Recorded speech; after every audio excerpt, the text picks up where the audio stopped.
शारदा बुआ को जड़ा रीत ने जोरदार थप्पड़। जैसे ही बच के आ जाती है घर में रीत और आते ही आते वो यहाँ पर शारदा बुआ को लगाती है थप्पड़ और बताती है घर वालों को सारी की सारी सच्चाई। और अब पुलिस को बुलाने वाले हैं घर वाले, लेकिन साथ ही साथ अब यहाँ पर शारदा बुआ अपनी ही सारी सच्चाई अपने ही मुंह से कबूल करने वाली है। दोस्तों, जहाँ पे एक तरफ यहाँ पर बिंदिया का भी सच यहाँ पर राघव को पता चल गया। राघव जो है वो हॉस्पिटल में पता करता है और उसे पता चल जाता है कि बिंदिया सच में झूठ बोल रही थी और रीत जो कह रही थी वही बात सच थी। जी हाँ, रीत ने जो कहा था कि भाई वो यहाँ पर माँ बनी है और उसका यहाँ पर बच्चा है रेयांश, बिंदिया का बच्चा नहीं। तब यहाँ पर रीत की बातों पर कभी विश्वास नहीं किया था राघव ने।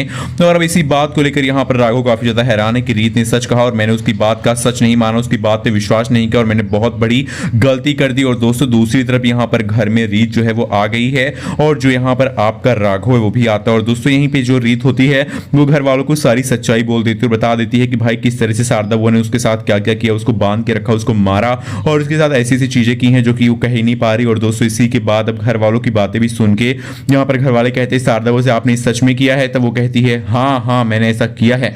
और सारी की सारी सच्चाई घर वालों के सामने आती है। और तभी यहाँ पर राघव भी हॉस्पिटल से घर आ जाता है। घर आकर यहाँ पर राघव बताता है कि बिंदिया का भी सच बिल्कुल सही था, रीत तुमने बिल्कुल सही कहा था। और अपनी रीत को यहाँ पर गले से लगाता है राघव और उसकी आंसुओं को पोंछता और कहता है कि देखो अब सारी सच्चाई सामने आ गई है। अब मेरा और तुम्हारा रिश्ता तोड़ने की जिन्होंने साजिश की है वो सारा उनका यहाँ पर साजिश रखी की रखी रह जाएगी, क्योंकि हमको और तुमको कोई अलग नहीं कर सकता। हमारे ऊपर माता रानी का आशीर्वाद है। और दोस्तों, अब यहाँ पर पुलिस बुलाई जाएगी, लेकिन बीच में अब आने वाले हैं शारदा बुआ के बेटे। और शारदा बुआ अपने ही बेटे की सारी सच्चाई घर वालों से कहती है और कहती है कि ये तो थाली का बैंगन है, इसको जो भी यहाँ पर हाँ कहेगा रीत ने इसको थोड़ी सी लालच दिया होगा और ये लड़का फिर से यहाँ पर मेरे खिलाफ हो गया। दोस्तों, यहाँ पर अपने ही बेटे को फंसाने की कोशिश करती हैं शारदा वो, लेकिन घर वाले समझ जाते हैं कि भाई यहाँ पर शारदा वो ये सब बस यहाँ पर एक प्लानिंग कर रही हैं, एक यहाँ पर झूठ बोल रही हैं। और घर वाले जो है यहाँ पर शारदा वो की बात पर विश्वास न करके बल्कि भैया को यहाँ पर अपने साथ में करते और शारदा बुआ को ही पुलिस के हवाले कर देते। शारदा वो जेल की चक्की पीसेंगे। आप वीडियो को लाइक कीजिए, कमेंट करके बताइए कि ऐसा सही किया है।